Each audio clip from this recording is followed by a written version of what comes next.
Ya, di antara sebab kelemahan kaum muslimin, kalau mereka sudah gemar melakukan transaksi yang haram, mereka bukan semakin kuat, Pak, mereka semakin lemah. Ya, ini kata Rasulullah, kalau kalian sudah gemar melakukan jual beli inah yang di dalamnya ada unsur ribanya, dan kalian sibuk dengan peternakan kalian, dan kalian begitu cinta kepada pertanian kalian, dan kalian tinggalkan jihad di jalan Allah. Makna jihad termasuk menuntut ilmu agama ini, Bu. Banyak ditinggalkan. Apa kata Rasulullah? Sallallahu alaikum zullan. Allah akan timpakan kehinaan kepada kalian, yang Allah tidak akan cabut kehinaan tersebut sampai kalian kembali kepada agama kalian. Bismillahirrahmanirrahim. Assalamualaikum warahmatullahi wabarakatuh. Innal hamdalillah hamdan katsiran thayyiban mubarakan fi kama yuhibbu rabbuna wa yarda, wa asyhadu an la ilaha illallah wahdahu la syarika lah, wa asyhadu anna Muhammadan abduhu wa rasuluh. Allahumma salli wa sallim ala nabiyyina Muhammadin sallallahu alaihi wasallam wa ala alihi wa ashabihi wa man tabi'ahum bi ihsanin ila yaumiddin. Rabbi shrah li sadri wa yassir li amri wahlul 'uqdatam min lisani yafqahu qawli. Bapak-bapak yang dirahmati Allah Subhanahu wa taala, alhamdulillah, puji dan puja syukur kehadirat Allah Subhanahu wa taala di petang hari ini. Dengan izin dan pertolongan dari Allah, kita bisa melanjutkan kembali kajian rutin kita, masih mengkaji fikih muamalah al-maliyah, fikih yang berkaitan dengan muamalah dengan harta, dan kita masih melanjutkan tentang babul buyu, yaitu bab tentang jual beli, yang diberi judul oleh pengarang kitab ini al-buyu al-manhiya anha, jual beli yang dilarang oleh syariat Islam. Kenapa kita belajarnya jual beli yang dilarang? Karena hukum asalnya jual beli itu mubah. Maka yang sedikit itu yang dilarangnya gitu. Ya. Makanya kita pelajari jual beli yang dilarang oleh syariat ini. Berkata pengarang kitab ini, semoga Allah senantiasa merahmati beliau, naha syari'ul hakim an ba'dil buyu'i idza tarattaba 'alaiha tabyi' lima huwa aham. Allah Subhanahu wa taala yang maha bijaksana melarang beberapa bentuk jual beli karena mengakibatkan meninggalkan perkara yang jauh lebih penting. Seperti misalnya seseorang melakukan transaksi di saat harusnya dia melaksanakan ibadah yang wajib, atau juga yatarattaba 'alaiha idrar bil akharin, jual beli tersebut terdapat di dalamnya membahayakan orang lain atau memudaratkan orang lain, maka itulah Allah mengharamkan, melarang jenis-jenis jual beli berikut ini. Yang pertama, jual beli yang dilarang oleh syariat, al-bai'u wasyira'u ba'dal adhani tsani yaumal jum'ah, jual beli setelah azan yang kedua pada hari Jumat.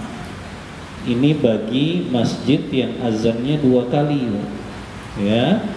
Tapi kalau ternyata masjid tersebut melaksanakan ibadah sholat Jumat azannya 1 kali saja, maka berarti ketika azan tersebut sudah diharamkan kita melakukan transaksi. Ya. Apa dalilnya? Dalilnya firman Allah Ta'ala dalam surah Al-Jumu'ah ayat yang ke-9. Allah berfirman, ya ayyuhalladzina amanu idza nudiya lis-salati min yaumil jumu'ati fas'au ila dzikrillahi wa dzarul bai'. Kata Allah Ta'ala, wahai orang-orang yang beriman, apabila diseru untuk kalian melaksanakan sholat pada hari Jumat, yaitu sholat Jumat, maka bersegeralah kalian menuju panggilan Allah tersebut dan tinggalkanlah segala bentuk jual beli. Subhanallah, para ulama tafsir ketika menafsirkan ayat ini, mereka mengatakan perintah untuk bersegera menuju sholat Jumat bukan hanya sholat Jumatnya yang wajib, tapi mendengarkan khutbahnya juga wajib. Dan ini pendapat jumhur, mayoritas ulama mengatakan kalau ada orang dia ikut sholat Jumat tapi khutbahnya sudah selesai, kata jumhur ulama, sholatnya sah tapi dia berdosa di sisi Allah. Ini yang ana selalu ingatkan ini para karyawan pabrik ya, bahwa yang wajib itu bukan hanya sholatnya, tapi mendengarkan khutbahnya pun wajib. Makanya tadi kata mayoritas ulama, kalau dia ikut sholat Jumat, ikut sholatnya saja, khutbahnya dia tidak ikuti, sholatnya sah, tapi dia berdosa karena dia meninggalkan yang namanya kewajiban mendengarkan khutbah. Anda sering sampaikan, Pak, Jumat itu harusnya kita panen pahala, ya. Jadi bukan malah melambat-lambatkan. Justru bersegera di hari Jumat itu kita menuju masjid kan pahalanya luar biasa. Kata Rasulullah dalam hadis Bukhari, "Ma min muslimin yaghtasilu fi yaumil jum'ati ghuslal janabah." Tidaklah seorang muslim dia mandi pada hari Jumat sebagaimana dia mandi wajib dari junubnya. Kemudian dia memakai wangi-wangian. Kemudian dia memakai minyak rambutnya dengan rapi. Kemudian dia pakai pakaian yang paling bagus, yang paling indah, dan dia bersegera untuk melaksanakan sholat Jumat menuju masjid. Maka ketika dia sampai di masjid, dia sholat, ya, sholat tahiyatul masjid, sholat sunnah mutlak sampai khatib naik ke atas mimbar. Ketika khatib sudah memulainya, maka dia pun mendengarkan dengan seksama, kecuali muslim yang seperti ini diampuni dosanya di antara 2 Jumat. Di antara 2 Jumat Allah ampuni dosanya. Maka bersegera melaksanakan sholat Jumat itu perkara yang sangat dianjurkan, ya. Bahkan tadi kalau ketinggalan khutbah maka tidak dia sah sholatnya tapi dia berdosa, ya. Kenapa dia masuk jual beli yang dilarang? Karena dia melalaikan panggilan Allah di dalam melaksanakan sholat Jumat. Apa konsekuensinya, Pak? Kalau dia melakukan jual beli yang dilarang ini, kalau dia tetap jual beli pada saat sudah berkumandang azan Jumat, Pak, maka kata para ulama, ini sebagian ulama dari kalangan Imam Ahmad dan Imam Malik mengatakan jual belinya tidak sah. Kalau jual belinya tidak sah, apa konsekuensinya? Barang yang didapatkan menjadi barang yang haram, uang yang didapatkan juga menjadi uang yang haram. Ya, kalau dia tetap lakukan ketika azan, ya, kalau sudah azan berhenti sudah transaksi jual belinya. Saya mau tanya sekarang, Mbak, ya, ada kasus ya. Biasanya kan pegawai itu istirahatnya mau dekat sholat Jumat. Dia makan di sebuah warung makan, Pak. Sudah selesai makannya azan Jumat. Tinggal bayar saja, Pak. Gimana solusinya, Pak? Kalau dia bayar berarti dia transaksi ketika azan dan haram hukumnya. Ya, gimana solusinya? Tinggal bayar saja, Pak. Makannya udah selesai. Nah, gimana solusinya? Kalau dia tetap bayar berarti dia transaksi dan haram hukumnya, berdosa gitu. Ya, maka gimana solusinya, Pak? Solusinya ada yang kita jaminkan. Ya, KTP mah nggak bisa dijamin dah. Yang bisa dijaminkan itu Pak, kalau dalam ilmu fikih yang bisa dijual lagi Pak. KTP betul itu penting bagi pemiliknya, tapi kan nggak bisa dijual Pak. Ya, maka apakah itu jam tangan kita, HP kita katakan kepada penjualnya, ibu ini sudah azan, ya. Syariat melarang melakukan transaksi kalau sudah azan Jumat. Saya titipkan saja ini, atau saya gadaikan ini, saya jaminkan jam tangan saya setelah sholat Jumat saya balik lagi untuk bayarnya. Ya, maka solusinya kayak gini Pak. Kalau ternyata sudah azan Jumat berkumandang, ya, karena transaksi pada saat azan Jumat itu transaksi yang diharamkan oleh syariat kita. Ya. Ini berkaitan dengan waktu Pak ya. Hukum asalnya Pak, semua waktu boleh kita lakukan transaksi jual beli, hanya satu waktu ini saja, yaitu pada saat azan sholat Jumat berkumandang, maka haram kita melakukan transaksi jual beli apapun. Ini jual beli pertama Pak yang diharamkan oleh syariat, ya. Yang kedua Pak, kalau tadi berkaitan dengan waktu Pak, sekarang berkaitan dengan tempat. Hukum asalnya Pak, semua tempat boleh kita melakukan transaksi jual beli.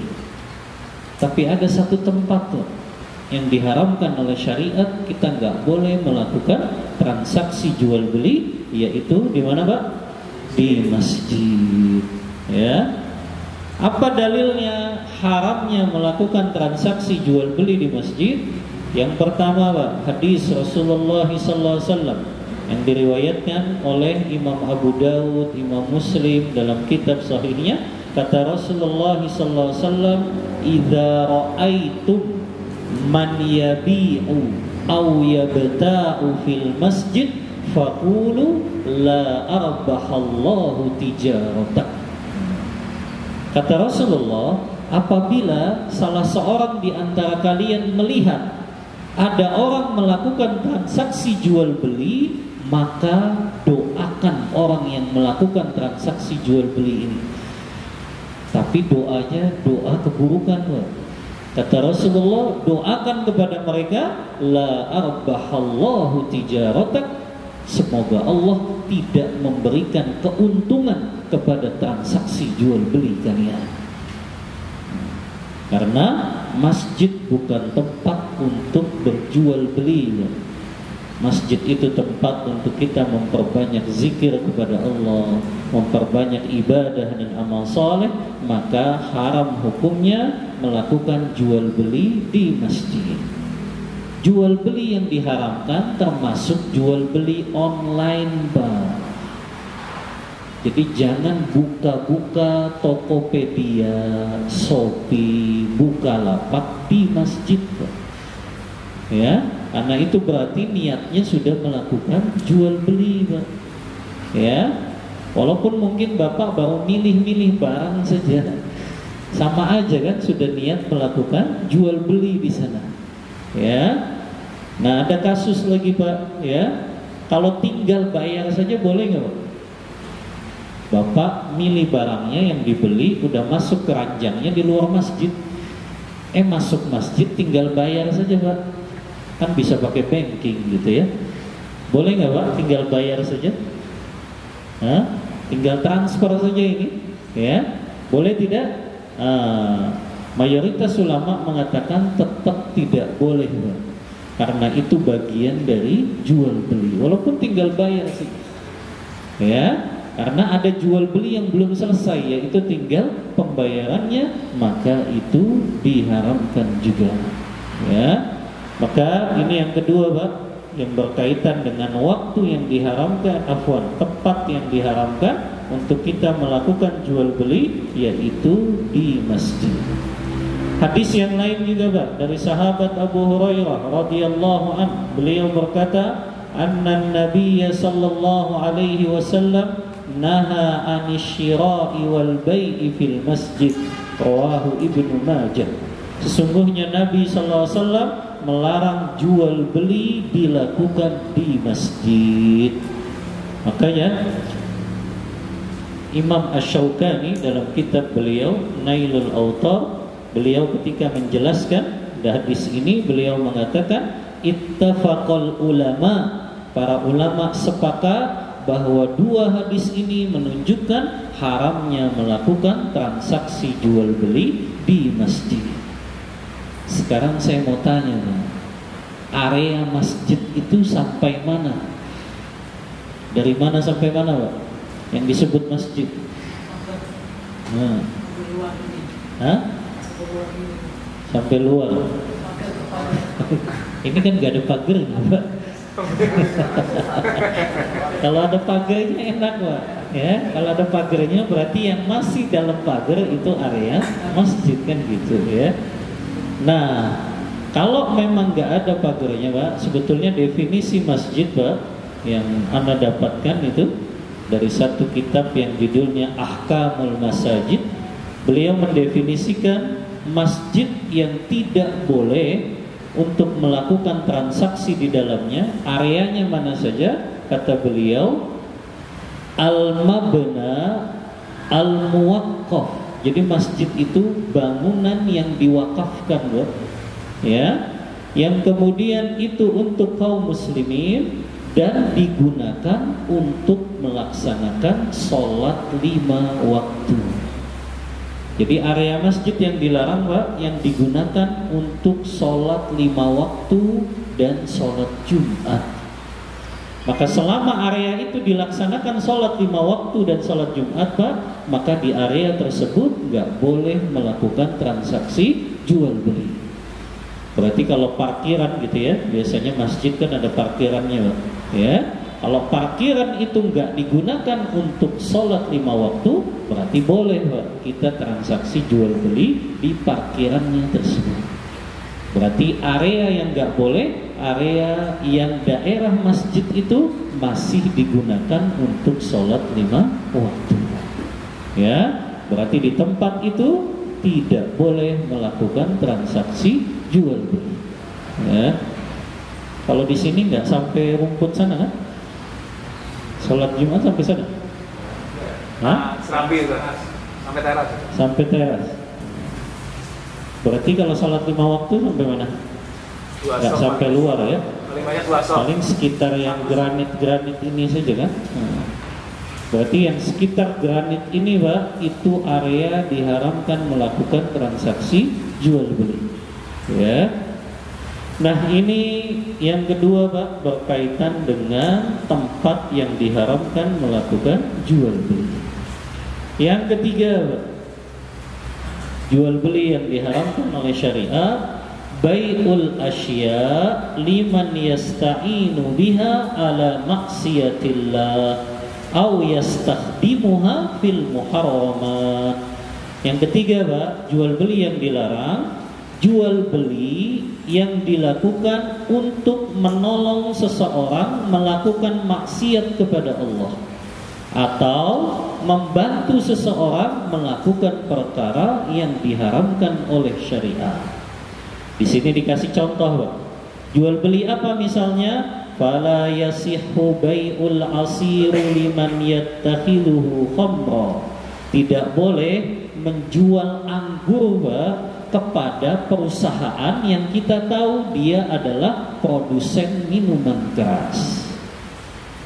Jadi misalnya Bapak punya kebun anggur 1 hektar, tiba-tiba datang bos bir ke perkebunan Bapak. Dia katakan, saya beli ini 1 hektar kebun anggur kamu dengan harga sekian misalnya. Bapak tahu, oh pembelinya ini bosnya bir atau bos minuman keras, maka nggak boleh Bapak jual anggur tersebut kepada bos minuman keras tersebut. Karena Bapak tahu dia akan gunakan itu untuk membuat minuman keras. Padahal hukum asalnya boleh nggak, Pak, jual anggur? Boleh. Tapi ketika tahu ternyata orang ini akan menggunakannya dalam perkara yang diharamkan oleh Allah, maka haram hukumnya kita menjual barang tersebut kepada orang ini. Padahal hukum asalnya boleh, Pak. Tapi ketika kita tahu, oh pembelinya akan menggunakannya maksiat di jalan Allah, maka hukumnya juga menjadi haram. Nah, ya, makanya dalam konsep penjual, Pak, ya, Bapak yang jualan saya kasih tahu, jangan banyak tanya sama pembeli. Ya, kalau dia beli ya sudah. Karena kalau Bapak tahu dia akan gunakan yang haram, Bapak jadi nggak boleh jual gitu. Ya, sudah nggak usah dibanyak tanya. Untuk apa Pak ini? Ya, sudah jual saja kalau memang mau menjualnya, Pak. Ya, jangan ditanya-tanya. Ya, saya tanya, Pak, boleh nggak menjual jualan apa itu baju perempuan tuh? You can see itu, Pak, apa? Bikini ya, pakaian bikini perempuan atau pakaian you can see perempuan. Boleh nggak, Pak, jualan baju itu? Hah? Boleh tidak, Pak? Tergantung, Ustaz. Hah? Tergantung. Kan bisa jadi yang belinya muslimah yang taat gitu, tapi dia pengen bahagiain suaminya kan gitu. Ya, dia hanya pakai di hadapan suaminya saja gitu.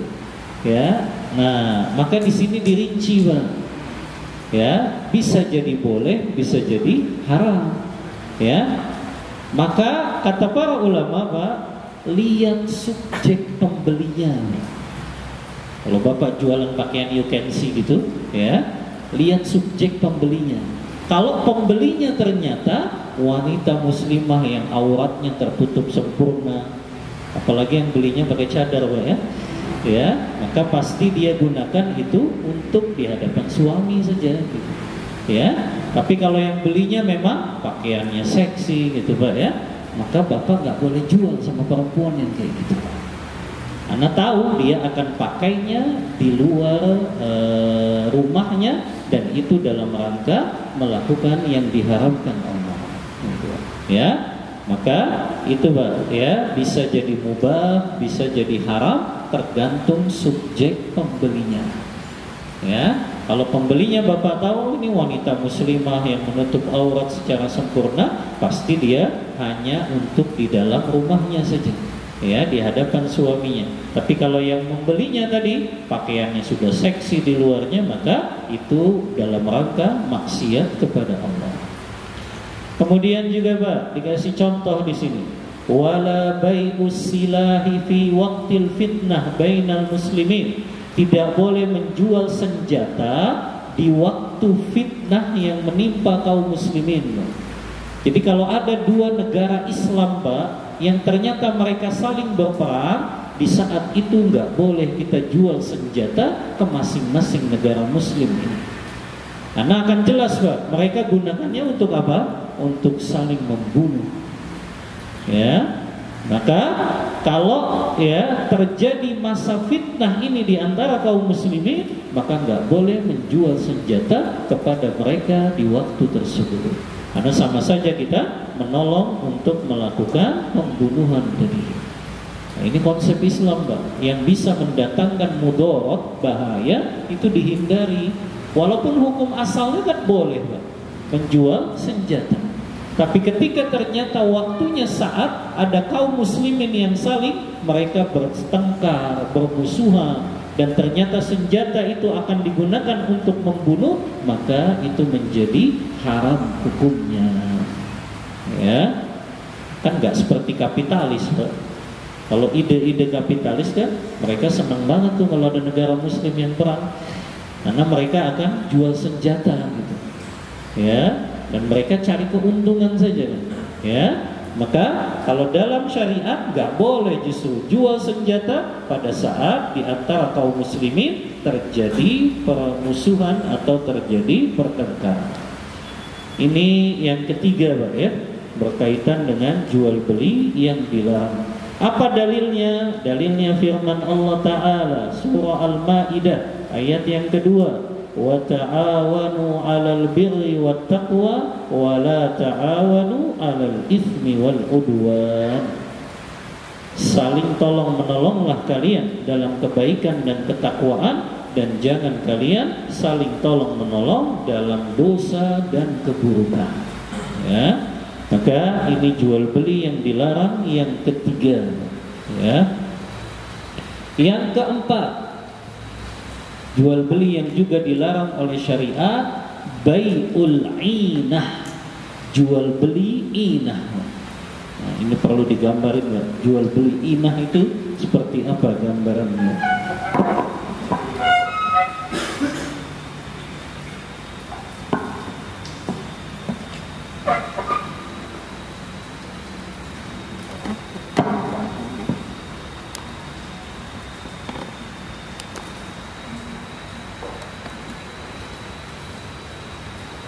Jual beli inah, Pak. Ini baru Pak ya, kapan tulisnya? Baru, Pak.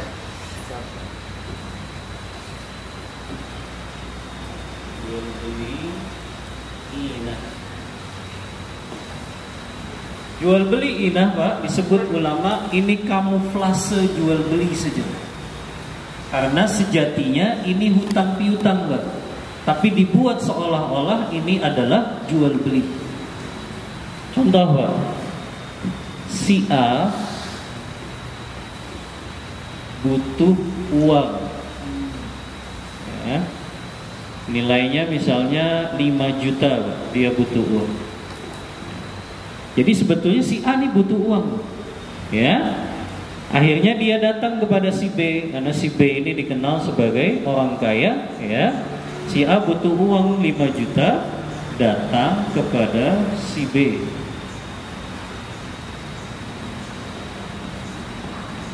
Kata si A, B, saya mau pinjam uang 5 juta. Si B ini otaknya otak kapitalis, Pak. Dia tahu kalau saya pinjemin saja, saya nggak ada untungnya. Ya, karena yang namanya pinjaman itu nggak boleh mengambil keuntungan sepeser pun, kan gitu Pak ya. Kita sudah bahas dalam kaidah fikih, kullu qardin jarra manfaatan fahuwa riba.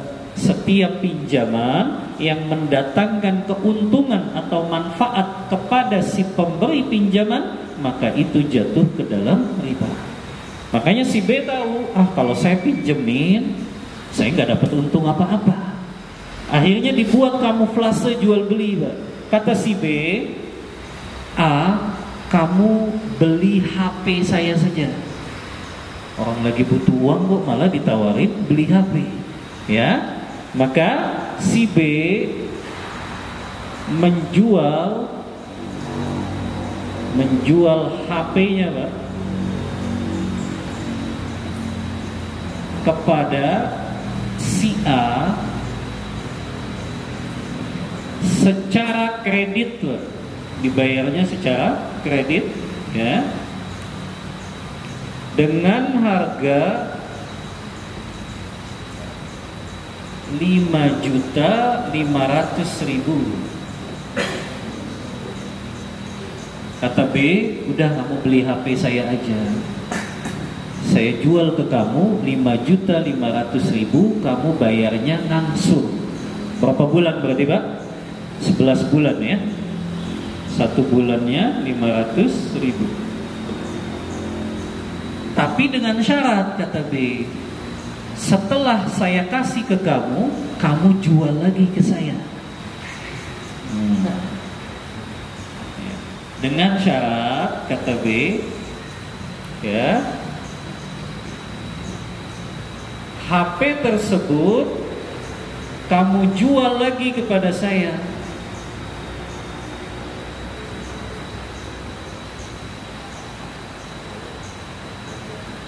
dengan harga lebih murah, Pak, 5 juta. Ya, dibayar tunai, Pak. Plase jual beli, makanya disebutnya jual beli inah, ya. Jadi tadi si B bilang, kamu kan butuh uang 5 juta. Ini kamu bayarin dulu HP saya 5.500.000. kamu boleh ngangsur selama 11 bulan, sebulannya 500.000 ya. Setelah itu kamu jual lagi ke saya, nanti saya beli, harganya 5 juta, saya bayar tunai. Karena yang dia butuh sebetulnya uang 5 juta saja Pak ya. Maka si B ini supaya dapat untung, dia lakukan kamuflase ini, seolah-olah jual beli Pak. Padahal ini kan hanya dia ingin ngambil selisih Pak. Berapa selisihnya? 500.000 ya. Jadi sebetulnya ini hutang piutang Pak. Kata para ulama hanya dibuat kamuflase seperti jual beli. Makanya ini diantara jual beli yang ada unsur ribanya ya. Karena sejatinya ini hutang piutang, tapi si B ingin cari untung dengan hutang piutang tersebut, maka dia buat kamuflase seperti jual beli ya. Dan inilah yang disabdakan Rasulullah dalam hadis riwayat Abu Daud, "Idza tabayatum bil 'inah wa akhadhtum adnabal baqar wa raditum biz-zar' wa taraktumul jihad fi sabilillah sallallahu alaikum dzullan la yanzi'uhu hatta tarji'u ila dinikum." Ya, kata Rasulullah, apabila kalian kaum muslimin sudah gemar melakukan jual beli inah, maknanya sudah gemar melakukan transaksi yang haram ya. Jadi melakukan transaksi yang haram itu sebab kelemahan kaum muslimin ya. Di antara sebab kelemahan kaum muslimin, kalau mereka sudah gemar melakukan transaksi yang haram, mereka bukan semakin kuat Pak, mereka semakin lemah ya. Ini kata Rasulullah, kalau kalian sudah gemar melakukan jual beli inah yang di dalamnya ada unsur ribanya, dan kalian sibuk dengan peternakan kalian, dan kalian begitu cinta kepada pertanian kalian, dan kalian tinggalkan jihad di jalan Allah.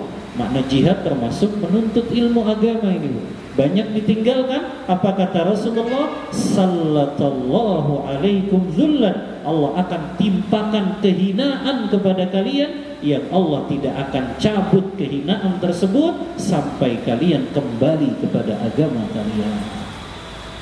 Jadi sebab kaum muslimin semakin lemah, semakin mundur, semakin gak ditakuti oleh orang-orang kafir, karena kaum musliminnya gemar melakukan transaksi yang diharamkan oleh Allah.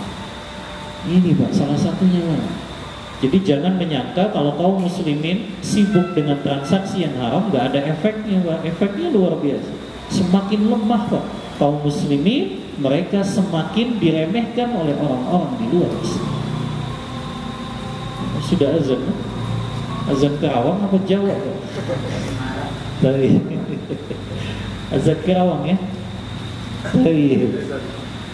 Baik Pak, kita bahas 4 dulu ini ya, sampai jual beli inah ya, yang itu merupakan kamuflase jual beli saja, yang sejatinya ini hutang yang di dalamnya ada ribanya. Maka ini yang diharamkan oleh syariat, yaitu jual beli inah. Dan semakin gemar kaum muslimin melakukan jual beli inah ini, maka semakin lemah mereka, semakin tidak berdaya mereka, dan semakin menjadikan kaum muslimin ini semakin mundur ya. Baik, kita bahas selanjutnya setelah sholat isya, jual beli yang dilarang oleh syariat. Wallahu ta'ala a'lam bis-shawab, wa sallallahu ala nabiyyina Muhammadin wa ala alihi wa sahbihi wasallam. Oke, kita lanjutkan sedikit lagi. Bismillah, alhamdulillah, wassalatu wassalamu ala rasulillah wa ala alihi wa ashabihi wa mawalah, amma ba'd. Kita telah membahas tadi tentang jual beli yang dilarang atau diharamkan oleh syariat sampai poin yang keempat tadi ya, yaitu jual beli pada azan sholat Jumat, jual beli di masjid, menjual beli barang yang itu menolong pembeli dalam maksiat kepada Allah, dan yang keempat tadi jual beli inah. Kita lanjutkan kembali jual beli yang diharapkan oleh syariat. Kata pengarang kitab fikih Muyassar ini, bai'ul muslim ala bai'i akhi, menjual barang kepada seorang muslim yang telah dijual oleh muslim lainnya. Jadi nggak boleh kita menjual barang yang telah dijual oleh saudara muslim kita. Apa maksudnya ini, Pak? Maksudnya apabila seseorang dia sudah menjual barang kepada muslim, kemudian ada muslim lain yang juga menjualnya, kalau sudah akad, Pak, ini tidak diperbolehkan. Kita pakai papan tulis, Pak, biar jelas gambarannya, ya.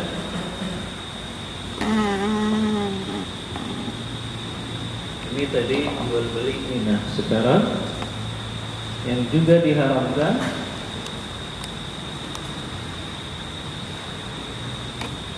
menjual barang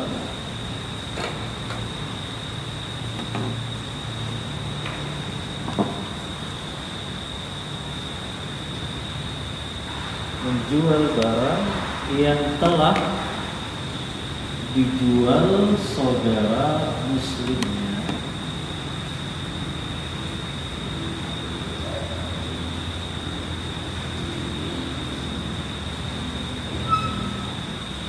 Contoh, Pak, gambarannya, ya, si A membeli jam kepada si B, ya. Si A membeli jam tangan kepada B. Nah, si A dan B ini udah sepakat.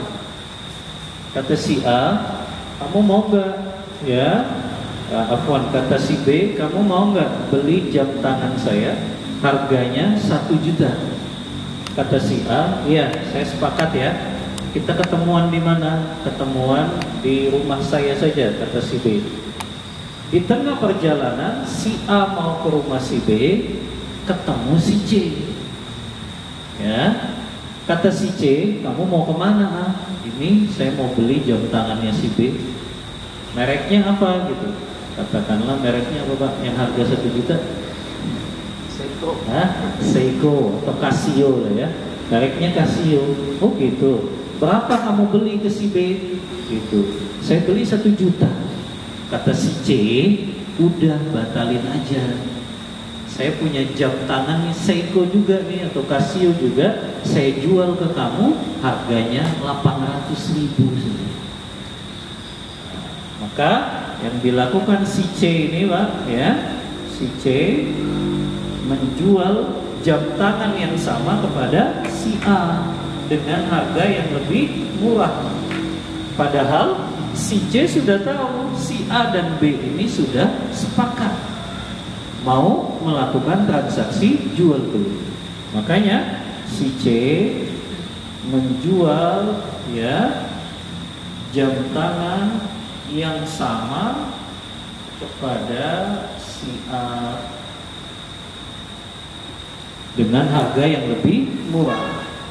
Kalau ternyata si A jadi setuju ini dengan si C ini, maka si C berdosa, si A-nya juga berdosa, ya, karena dia sudah membatalkan akad kepada si B dan si C ini sudah menawarkan atau menjual barang kepada si A yang dia sudah sepakat dengan si B.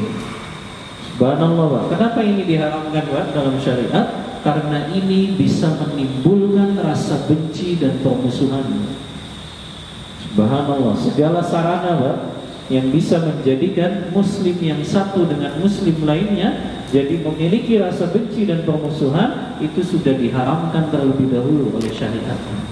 Ya, makanya si B ini, Pak, kalau tahu ternyata si A batalin akadnya dengan dia karena si C menjual lebih murah, pasti si B marah, kan?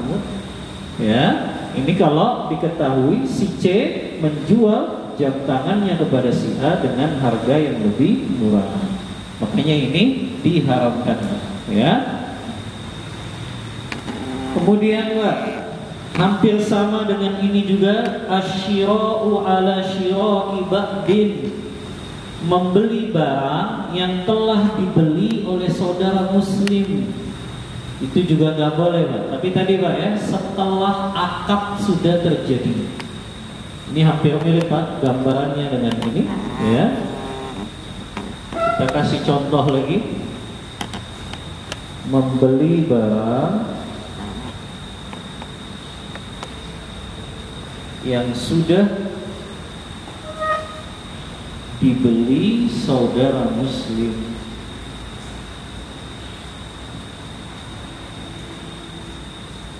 Ya, contoh, Pak, ya, si A membeli katakanlah HP, Pak, ya, kepada si B. Ya, si A dan B ini udah sepakat, ya. Kata B, saya jual HP ini sama kamu A, harganya 2 juta saja. Ya, tiba-tiba si C datang ke rumah si B. Si C datang ke rumah si B. Dan ternyata si C juga pengen beli HP yang dijual sama si B ini. B, kamu jual nggak itu HP-nya? Iya, saya jual. Udah saya jual sama si A, harganya 2 juta. Udah batalin aja. Saya beli 2.500.000 kamu. Ini membeli barang yang sudah dibeli saudara muslim, padahal sudah sepakat ada si B, harganya 2 juta. Datang si C dengan membeli harga yang lebih mahal. Maka ini juga yang dilarang oleh syariat, Pak. Karena sama tadi, Pak, sama-sama akan menimbulkan rasa benci dan permusuhan. Ya, ini yang ke-6, Pak, ya. Jual beli yang dilarang dalam syariat tadi. Yang kelima, menjual barang yang telah dijual saudara muslim. Yang keenam, membeli barang yang telah dibeli saudara muslim. Yang ketujuh, bai'us thimari qabla buduwi salahiha, menjual buah-buahan sebelum jelas matangnya. Maka nggak boleh, Pak, menjual buah-buahan yang masih di atas pohonnya yang belum jelas matangnya. Harus jelas dulu dia sudah matang. Dan ini dilarang oleh syariat karena khawatir, Pak, kalau dia masih di pohon belum matang, siapa yang jamin kalau itu akan matang atau masak sesudahnya? Maka tidak ada yang menjamin itu. Makanya Rasulullah SAW, kata sahabat Abdullah bin Umar, naha Rasulullah SAW an bai'is thimari hatta yabdua salahuha, nahal bai' wal mubta. Hadis muttafaqun alaih. Kata Abdullah bin Umar, Rasulullah melarang jual beli buah-buahan sampai buah-buahan itu matang, jelas masaknya. Kalau kurma itu kan sampai menguning, Pak. Makanya jangan beli kurma warnanya hijau, itu belum matang, Pak, ya. Warnanya menguning, sudah coklat atau kemerah-merahan, itu tanda kurmanya sudah matang, ya. Makanya nggak boleh seseorang beli kurma, misalnya datang ke kebun kurma masih pada hijau-hijau, dia beli. Saya beli ini semuanya, ya, kebun kurma yang kamu miliki padahal masih hijau-hijau. Ini diharapkan karena siapa yang menjamin kurma-kurma tersebut akan matang setelah itu? Bisa jadi tertimpa banjir kah, tertimpa badai kah, tertimpa bencana kah, yang itu akhirnya si pembeli menjadi rugi karena tidak jadi mendapatkan kurma yang dia inginkan. Makanya diharapkan jual beli buah-buahan sebelum datang masa matangnya, ya. Ini yang ke-7, ya. Yang ke-8, bai'ul mabi'i qabla qabdihi, menjual barang sebelum diqabd. Diqabd itu ada dua maknanya. sebelum dia miliki atau sebelum dia terima. Jadi itu makna qabd ya, sebelum dia miliki atau sebelum dia terima barang tersebut. Ya, karena orang yang mau menjual barangnya, Pak, dia harus terima dulu barang yang sudah dia beli tersebut atau dia sudah miliki barang tersebut. Ya, inilah kenapa, Pak, dropshipping itu ya dalam jual beli online, Pak, ya, ada yang dibolehkan, ada yang diharamkan, Pak. Tahu dropshipping, Pak, ya? Ya? Oh iya, pencet ya. Masya Allah. Ini sesuai pesanan apa? Jazakumullah khairan.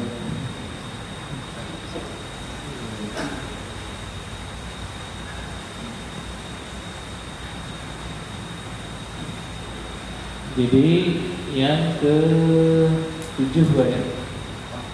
8. Menjual barang sebelum qabd, namanya. Apa itu qabd? Qabd tadi, Pak, ya, maknanya yang pertama sebelum dimiliki,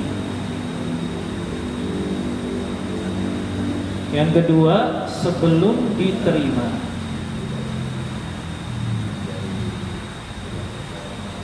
Saya beli HP dari Mas Arifin, tapi HP itu belum saya terima, maka HP itu nggak boleh saya jual sampai HP itu saya terima, baru saya jual. Ya, nah disinilah, Pak, kalau dalam transaksi dropshipping, ya. Dropshipping kan ada 3 subjek yang melakukan transaksi, Pak. Yang pertama siapa, Pak? Supplier. Yang kedua dropshipper. Yang ketiga siapa, Pak? Konsumen, ya, Pak, ya.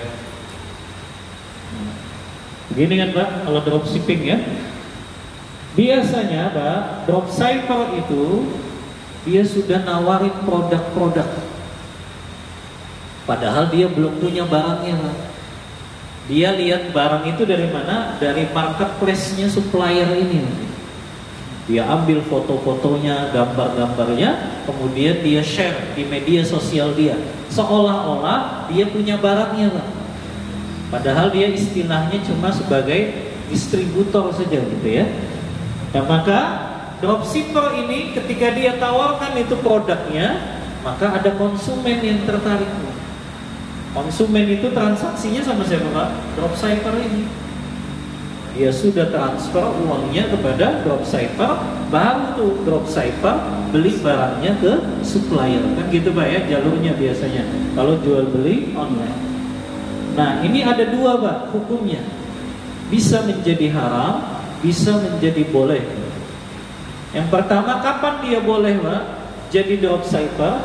Kalau dropshipper ini dia melakukan akad wakalah dengan supplier. Ya, ada namanya akad wakalah bil ujrah. Wakalah bil ujrah. Jadi dia sebagai wakil dari supplier dan dia mendapat upah. Jadi dropshipper ini bilang ke supplier, saya akan pasarkan deh atau bantu jualin barang produk kamu. Nanti kalau ada yang beli, ya, kalau ada yang beli, maka saya akan beli ke kamu. Ya, tapi tetap, Pak, akad dropshipper ini, dropshipper harus barangnya dia terima dulu. Ya, kecuali nanti kita belajar jual beli salam, Pak. Kalau jual beli salam, Pak, itu khusus. Supplier bisa langsung mengirim barangnya kepada konsumen. Itu kalau jual belinya salam, Pak. Tapi kalau jual beli salam kan jangka waktunya minimal 1 bulan, Pak. Makanya di dalam akad jual beli online itu nggak bisa, Pak, pakai jual beli salam. Karena kenapa? Karena minimal waktunya 1 bulan. Siapa yang mau konsumen nunggu barang 1 bulan, Pak ya? Nunggu barang sepekan saja mereka kan nggak mau gitu. Biasanya pengennya cepat, gitu, ya. Makanya nggak bisa menggunakan skema salam ini, Pak. Ya, maka yang digunakan adalah wakalah paling Pak. Jadi si dropshipper ini sebagai wakil dari supplier. Saya bantu jual barang kamu, nanti kalau ada yang beli, saya ambil barangnya dari kamu dan saya kirim kepada konsumen. Ya, nah ini akad yang boleh Pak kalau menggunakan wakalah bil ujrah. Tapi ada yang haram Pak, ya. Kapan yang haram itu? Kalau dropshipper ini dia bukan sebagai wakilnya supplier. Artinya tadi Pak, dia cuma menyebarkan saja foto-foto gambar dari supplier ini, produk-produknya. Kemudian ketika ada konsumen yang beli, baru dia beli barangnya dari supplier. Maka ini tidak diperbolehkan Pak kalau skema dropshippernya seperti yang kedua ini, ya. Dropshipper bukan sebagai wakil dari supplier.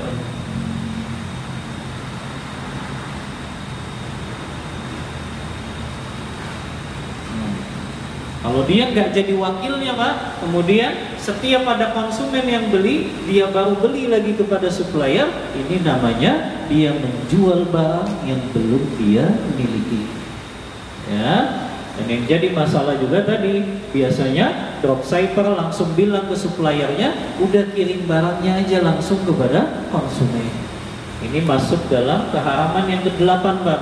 Dia menjual barang yang belum dia terima dan belum dia miliki. Maka harus diterima dulu barangnya, baru dia jual kepada konsumen. Ini Pak ya, jual beli yang ke-8 yang dilarang syariat. Yang ke-9 Pak, ya, jual beli yang dilarang dalam syariat, bai'un najash, melakukan jual beli najas. Ya, oh tadi dalilnya belum Pak ya? Dalil jual beli sebelum qobat, dalilnya Pak, hadis Rasulullah riwayat Abu Daud yang Rasulullah bersabda, manibta'a ta'aman fala yabi'hu hatta yaqbidahu. Siapa yang telah membeli makanan, maka janganlah dia jual makanan tersebut sebelum dia mengqobetnya. Mengqobet tadi Pak ya, sebelum dia terima, nggak boleh dijual. Ya. Kemudian Pak, yang ke-9 bai'un najash, jual beli najash. Apa itu jual beli najash Pak? Nah, ini biasanya terjadi pada jual beli lelang Pak. Tapi ada kamuflasenya. Hukum asalnya Pak, jual beli lelang itu diperbolehkan. Ya, hukum asalnya jual beli lelang itu diperbolehkan. Tapi dia menjadi haram Pak ketika ada unsur penipuannya. Nah, unsur penipuan inilah Pak yang disebut dengan jual beli najash. Jual beli najash. Bagaimana bentuknya jual beli najas itu Pak? Contoh, si A mau menjual mobilnya secara lelang.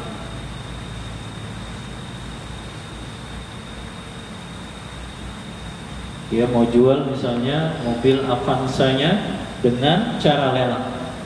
Tapi si A ini sudah bekerja sama dengan B dan C. Kata si A kepada B dan C, nanti ketika saya lelang mobil saya, kalian tawar dengan harga setinggi-tingginya. Ya, jadi seolah-olah dia ada di antara pembeli, si B dan C ini. Nanti ketika saya buka dari harga 100 juta, kalian tawar, saya 110 juta. Saya 150 juta. Jadi dia sudah kerja sama Pak dengan B dan C ini supaya harga mobilnya semakin tinggi. Padahal mereka nggak mau beli Pak. Ya, cuma nanti si B, C ini dapat upah dari si A. Maka ini Pak yang disebut dengan jual beli najas karena ada unsur penipuannya. Ya, maka ini jual beli yang dilarang juga oleh syariat. Yang terakhir Pak, jual beli yang ke-10 ya, yang dilarang oleh syariat adalah jual beli barang-barang yang diharamkan oleh syariat. Barang-barang yang diharamkan oleh syariat itu apa saja Pak? Yang pertama bangkai, darah, organ tubuh, termasuk gak boleh, haram hukumnya menjual organ tubuh. Ya. Adapun darah nggak boleh dijual juga Pak. Yang boleh adalah didonorkan atau dihadiahkan. Tapi kalau dijual itu hukum haram. Nah, hukumnya haram. Berdasarkan firman Allah Pak, "Hurimat 'alaikumul maitatu wad-damu wa lahmul khinzir." Diharamkan untuk kalian ya bangkai, kemudian darah dan juga daging babi. Kata para ulama Pak, segala barang yang najis itu haram untuk diperjualbelikan. Ya, maka barang-barang najis itu haram diperjualbelikan. Ya, termasuk darah tadi. Kemudian juga memperjualbelikan patung atau gambar makhluk bernyawa. Sebagaimana sabda Rasulullah SAW, kata Rasulullah dalam hadis Bukhari dan Muslim, "Innallaha wa rasulahu harama bai'al khamra wad dama wat tasawir." Sesungguhnya Allah dan Rasulnya mengharamkan jual beli darah, jual beli khamar, dan juga jual beli patung makhluk bernyawa atau gambar-gambar makhluk bernyawa. Ini diantara jual beli yang diharamkan Pak, karena bendanya atau jenis barangnya itu diharamkan oleh syariat. Ya, kalau barang itu sudah diharamkan oleh syariat, maka jual belinya juga diharamkan. Makanya kaidahnya Pak, segala barang yang haram untuk dimanfaatkan, maka haram juga untuk diperjualbelikan. Ini kaidahnya Pak ya. Segala barang yang diharamkan untuk dimanfaatkan, maka haram juga untuk diperjualbelikan. Contohnya tadi Pak, khamar ya, minuman keras atau alat-alat musik ya, yang itu diharamkan untuk kita manfaatkan, maka haram juga untuk diperjualbelikan. Ya. Baik, ini Pak 10 jual beli yang dilarang atau diharamkan oleh syariat. Mudah-mudahan Allah berikan kita kekuatan untuk menjauhi perkara jual beli yang dilarang oleh syariat ini. Amin, Allahumma amin. Anda cukupkan untuk materi. Kita buka diskusi dan tanya jawab. Wassallallahu ala nabiyyina Muhammadin wa ala alihi wa sahbihi wasallam. Punya pertanyaan? Jawab dulu nanti. Mana dulu? Ya, dulu deh. Assalamualaikum warahmatullahi wabarakatuh. Waalaikumsalam. Ustaz, ada 2 pertanyaan. Yang pertama yang berkenaan dengan anak sendiri.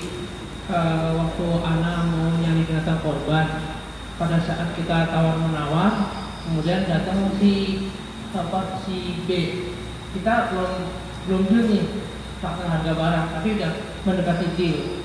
Tapi tiba-tiba datang si B. Nah si B ini ternyata dia udah muter-muter sehingga dia tahu harga barang ini harga segini gitu loh. Nah itu gimana saat kita harus mengalah, apa kita harus kekeh bersaing dengan si B kan? Itu yang pertama. Terus yang kedua terkait donor darah. Selama ini kita kalau donor darah gratisan, tapi anak ini pengalaman ketika kita butuh darah ke PMI ternyata harus milisan. Itu kan sama juga kita menjual barang yang dijual belikan kan? Oh gitu ya. Kalau di PMI harus beli kan? Baik. Ya, jazakallahu khairan. Pertanyaan yang sangat bermanfaat. Yang pertama, ya, berkenaan dengan antum ingin membeli hewan kurban tadi ya. ternyata sebelum antum deal, ada lagi yang mau beli.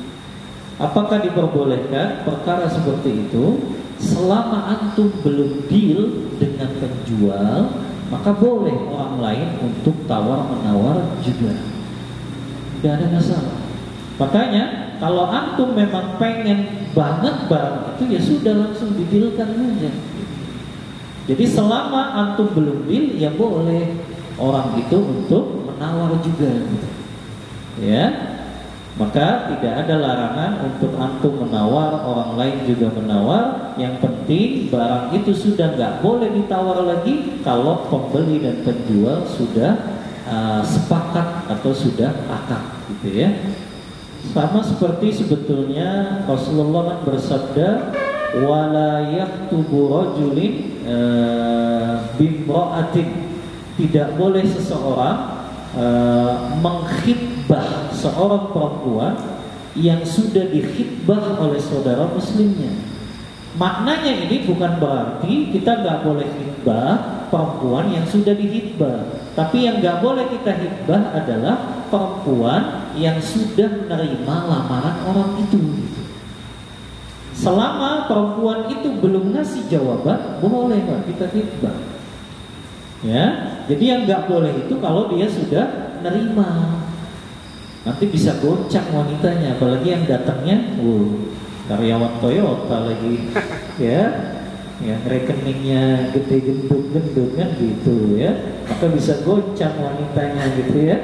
Padahal sudah diterima, tapi gara-gara yang datang ini lebih bagus, lebih ganteng gitu ya, maka dia akan bisa batalkan. Itulah kenapa diharamkan. Tapi selama belum diterima lamarannya, maka boleh laki-laki lain untuk mengkhitbah.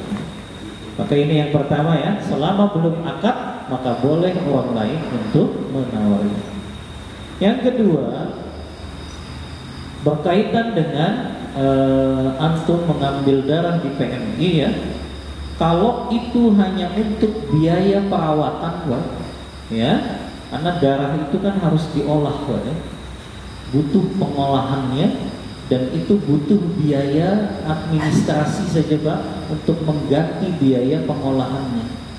Maka kalau hanya untuk sekedar biaya administrasi mengganti biaya pengolahan darah tersebut, maka ini dibolehkan oleh ulama.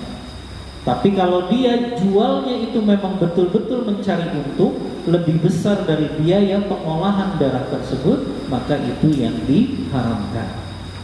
Ya, maka tergantung tadi Pak. Wallahu a'lam ya. Mudah-mudahan PMI memang hanya untuk mengganti biaya pengolahan darahnya saja.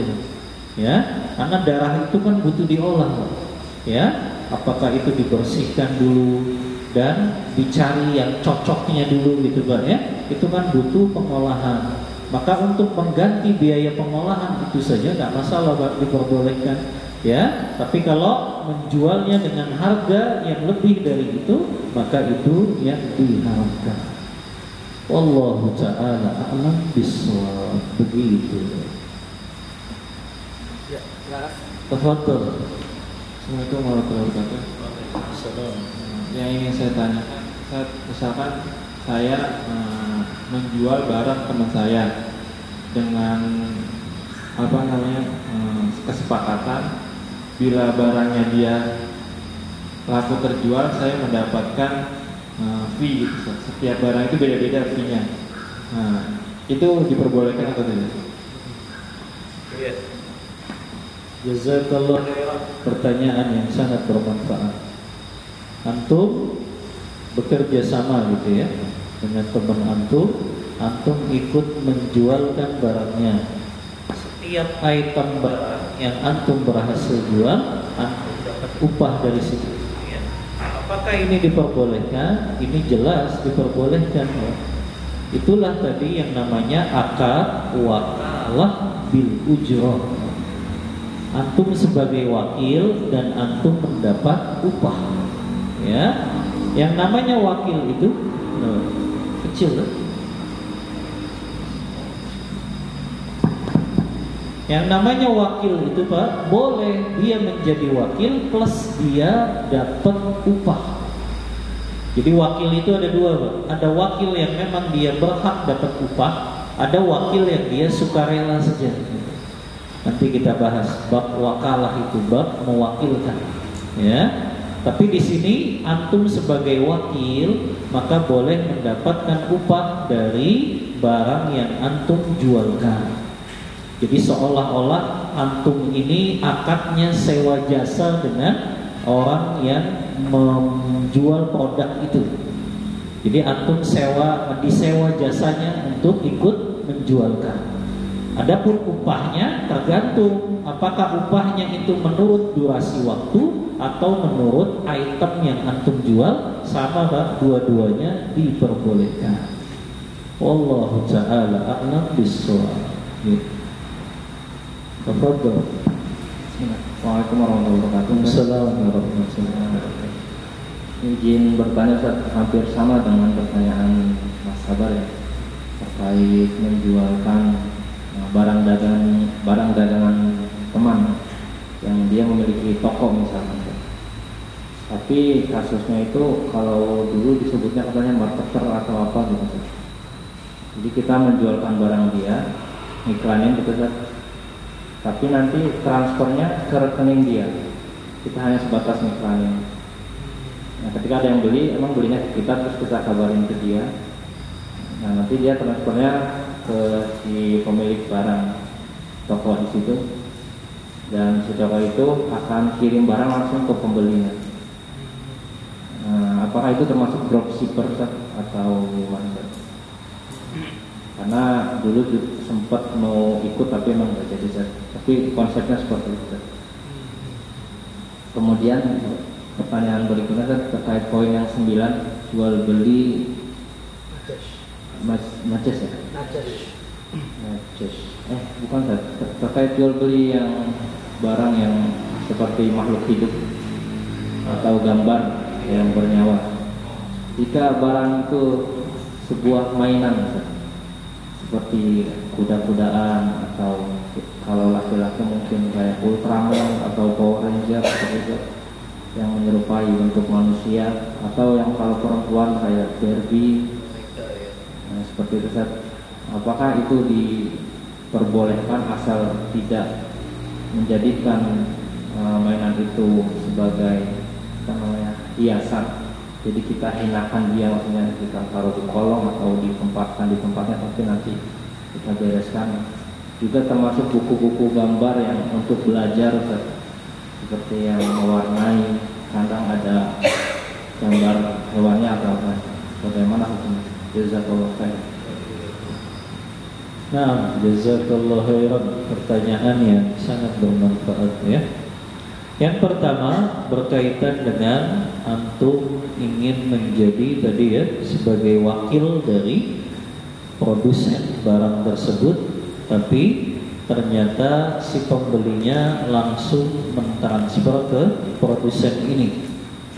Jadi antum dianggapnya hanya sebagai marketingnya saja gitu ya, yang ikut menjualkannya. Tapi antum dapat upah dari situ. Maka apakah ini diperbolehkan? Boleh. Nah, jadi antum akadnya dengan si produsen itu berarti pakai akad ijarah. Ijarah itu artinya antum disewa jasanya untuk ikut memasarkan. Saya kasih gambaran akad ijarah, Pak. Akad sewa jasa.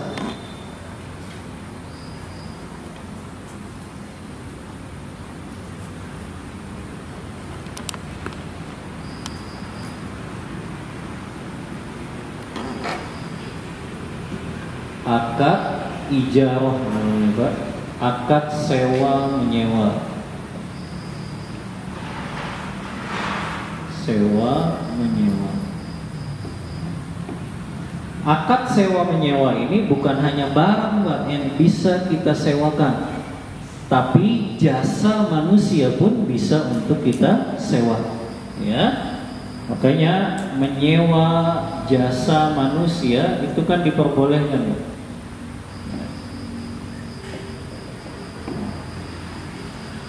Jadi kita sewa jasanya misalnya untuk memasarkan barang yang kita jual produknya itu.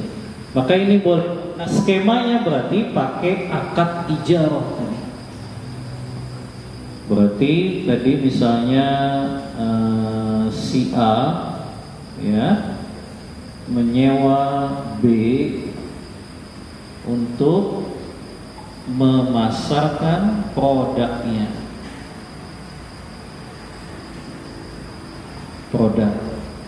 Maka nanti tergantung kesepakatannya nih Pak. Ada dua akad ijarah kata ulama, menyewa jasa itu. Ada akadnya bisa dengan ijarah, ada akadnya bisa dengan ju'alah namanya. Coba biasanya yang digunakan ini akad ijarah Pak, sewa jasanya. Kenapa akad ijarah? Karena akad ijarah ini dia ditentukan masa waktunya atau ditentukan upahnya berdasarkan item yang dia jual, ya, atau berdasarkan target gitu ya. Nah. Jadi kalau akad ijarah itu Pak, waktunya, upahnya, dan subjeknya ditentukan.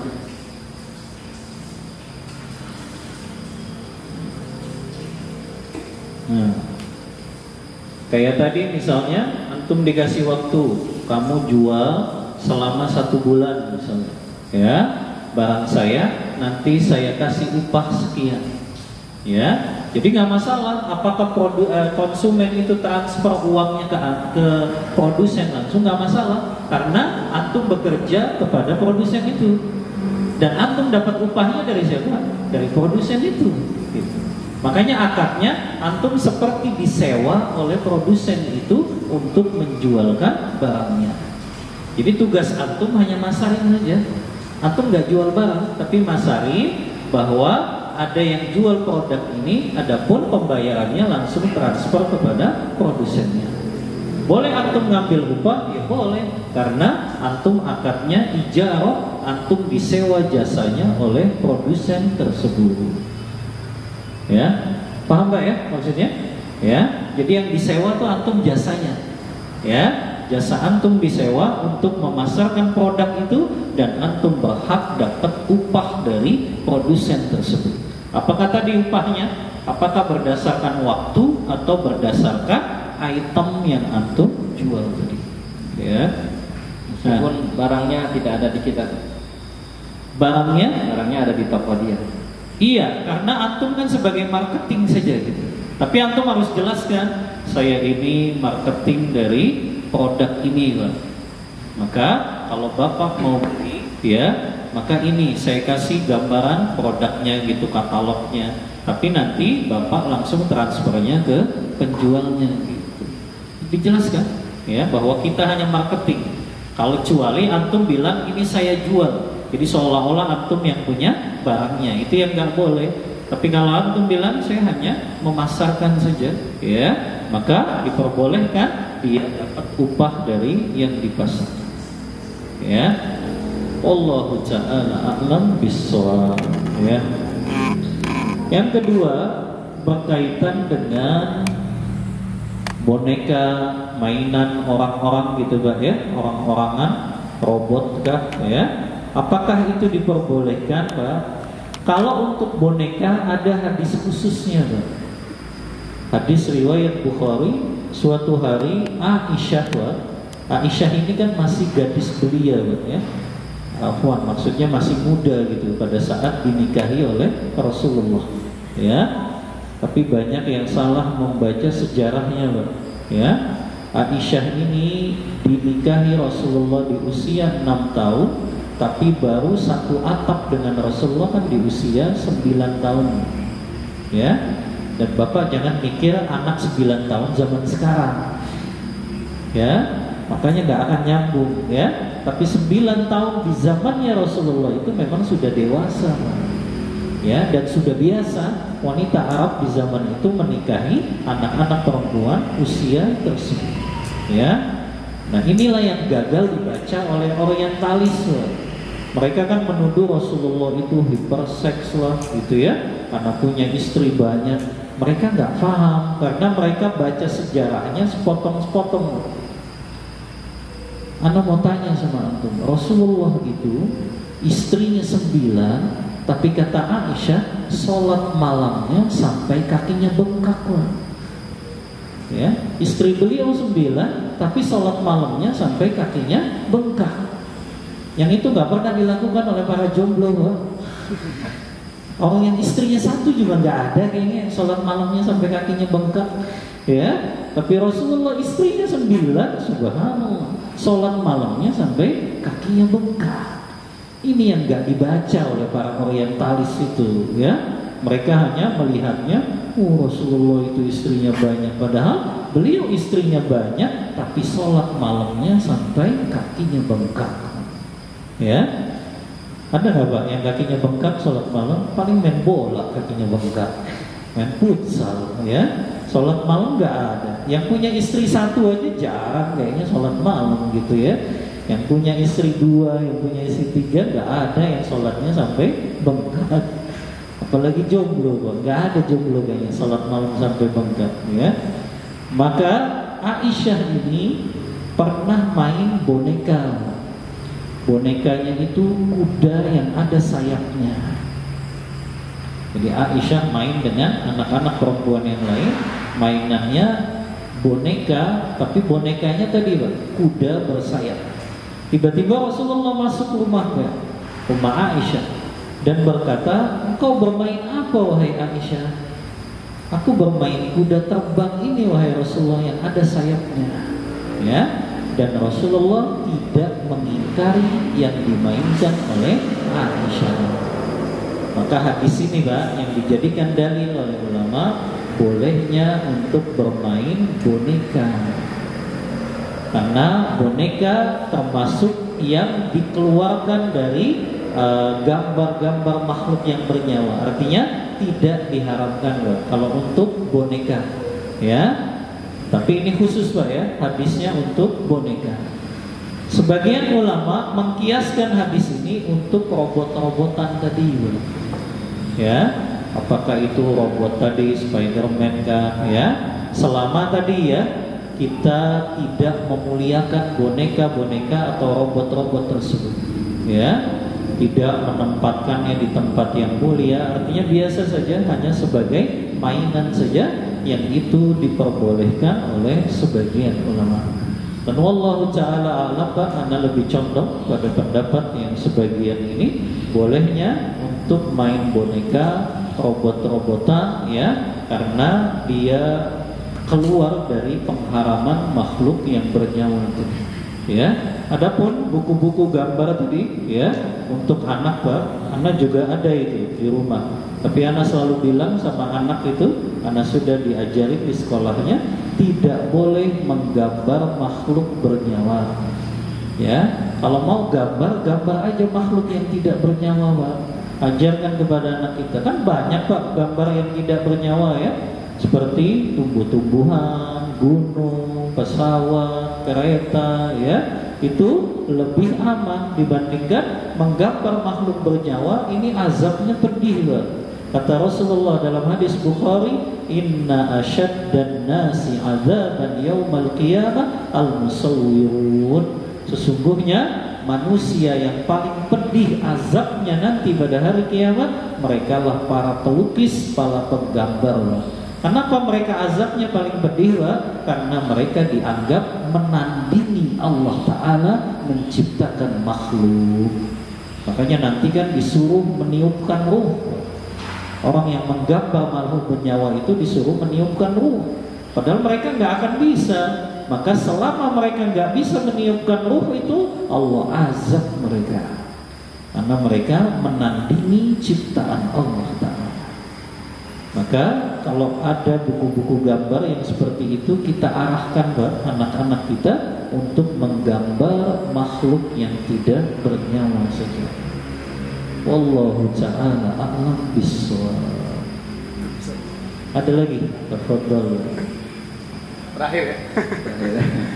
Oke, assalamualaikum warahmatullahi wabarakatuh. Waalaikumsalam warahmatullahi wabarakatuh. Masih penasaran dengan dropship?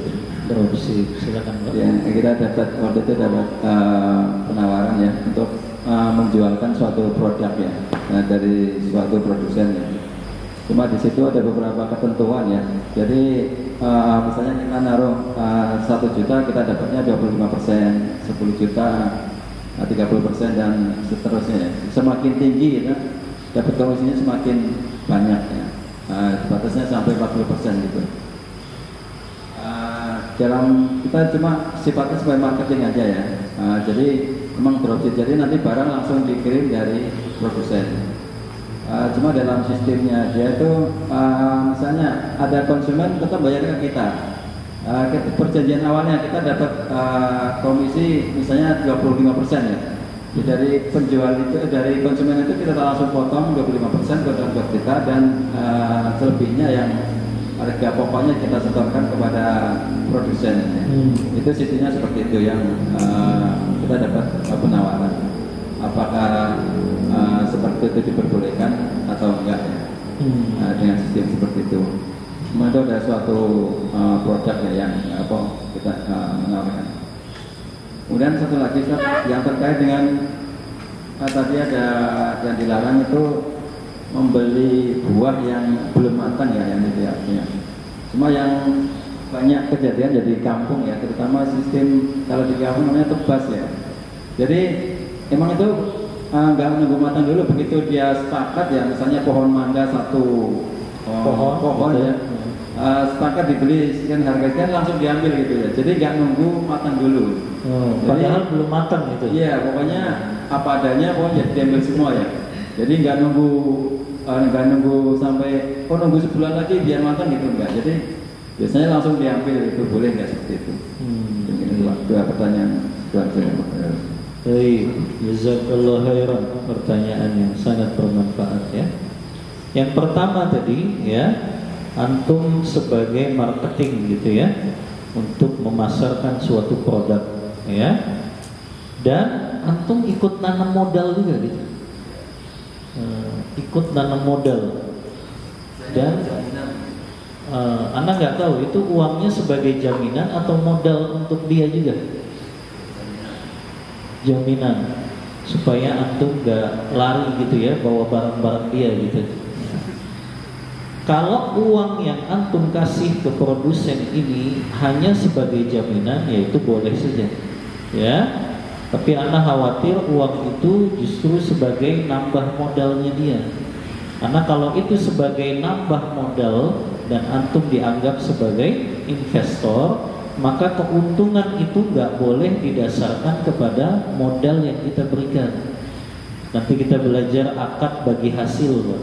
Ya, bagi hasil yang benar itu, Pak, kita dibagi hasil bukan berdasarkan modal, tapi kita bagi hasil itu berdasarkan keuntungan.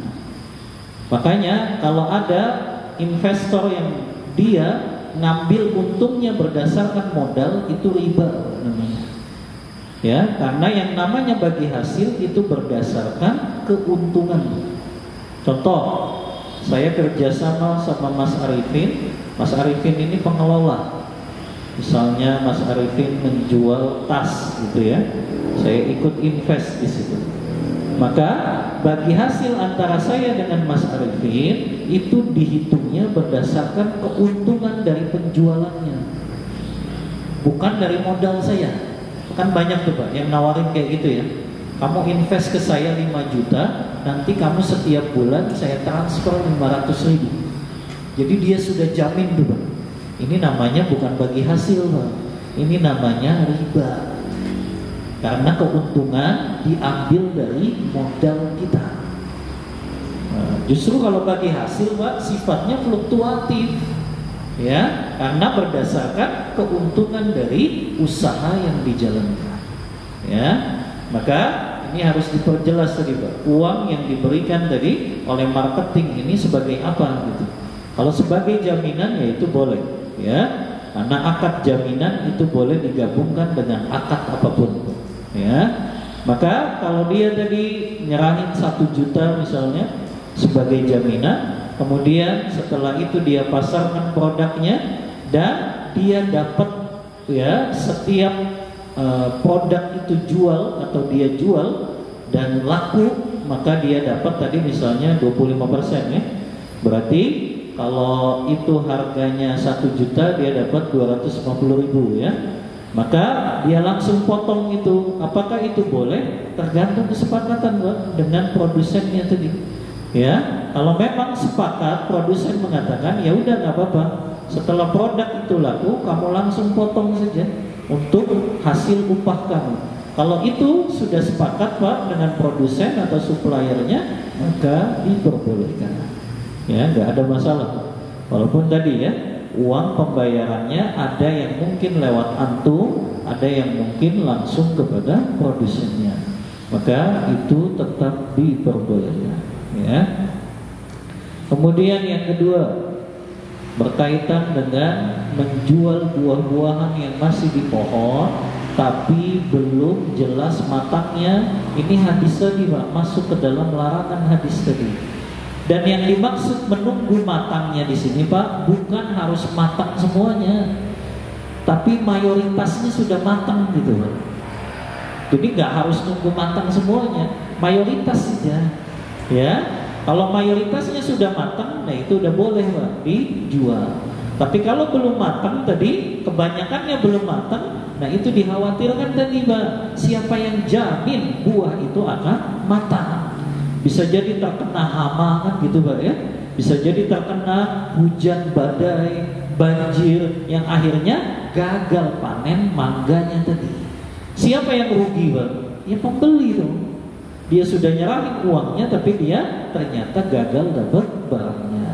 Kecuali akadnya adalah akad jual beli salam. Misalnya antum pesan tadi, saya mau pesan mangga 1 ton, tapi serah terimanya nanti setelah 2 bulan. Maka kewajiban si penjual ini Pak, dia nggak harus nyari mangganya dari pohon punya dia, tapi dia boleh ngambil mangganya dari pohon punya orang lain. Ini enaknya jual beli salam Pak. Makanya para sahabat banyak melakukan jual belinya salam Pak. Mereka pesan kurma, serah terimanya nanti 6 bulan lagi, 1 tahun lagi. Dan ini mendapatkan keuntungan bagi pembeli dan penjual Pak. Apa keuntungan pembeli Pak? Dia bisa dapat harga lebih murah kan gitu Pak ya. Kalau kita beli barang dan barangnya belum ada, biasanya harganya lebih murah. Penjual apa keuntungannya Pak? Dia dapat modal. Karena jual beli salam itu harus dibayar tunai di muka. Makanya penjual dapat modal. Ya, dia nggak apa-apa kalau memang ternyata buah di pohonnya gagal panen, dia bisa cari dari pohon yang lainnya. Yang penting mangga itu bisa diserah terimakan sesuai kesepakatan waktunya. Tapi kalau tadi jual belinya langsung Pak, ya, pokoknya saya beli pohon mangga kamu ini sekarang dengan harga sekian. Ya, nggak usah nunggu matangnya. Maka itu dikhawatirkan itu akan menjadikan gharar, nggak jelas. Ada unsur ghararnya di sana karena buahnya belum matang. Wallahu ta'ala a'lam bis-shawab. Ya. Baik Pak, kita cukupkan ya untuk pembahasan jual beli yang diharamkan oleh syariat ini Pak. Kenapa ini penting kita bahas? Agar kita bisa menghindarinya Pak. Karena konsekuensinya tadi Pak, kalau kita tetap melakukan jual beli yang diharamkan ini, konsekuensinya barang yang kita miliki itu tidak sah dan uang yang dihasilkan penjual juga tidak halal. Makanya ini yang harus kita pahami, jual beli yang diharamkan supaya kita bisa menghindarinya. Karena yang kita butuhkan harta itu kan yang halal. Harta yang halal itu punya efek Pak, keberkahan ya, keluarga kita, keberkahan waktu kita, keberkahan anak-anak kita itu dihasilkan dari harta yang halal. Sebaliknya, harta yang haram itu selalu mendatangkan ketidaktenangan, kegelisahan, ketidakberkahan. Maka yang kita kejar bukan sekedar keuntungan materi duniawi, tapi yang kita kejar dalam jual beli adalah keberkahan dari Allah Ta'ala. Maka transaksi kita berkah, insya Allah transaksi tersebut walaupun kecil nilainya, tapi kalau diberkahi, insya Allah mendatangkan keuntungan yang banyak bagi kita, Pak. Bukan saja keuntungan materi, tapi keuntungan yang sifatnya non materi tadi, selalu mendatangkan ketenangan, kemudahan urusan, dan juga keberkahan bagi keluarga kita. Allahu ta'ala a'lam bishawab. Ini yang bisa Anda sampaikan dengan keterbatasan ilmu yang Anda miliki. Mohon maaf bila ada kata-kata yang kurang berkenan di hati bapak-bapak semuanya.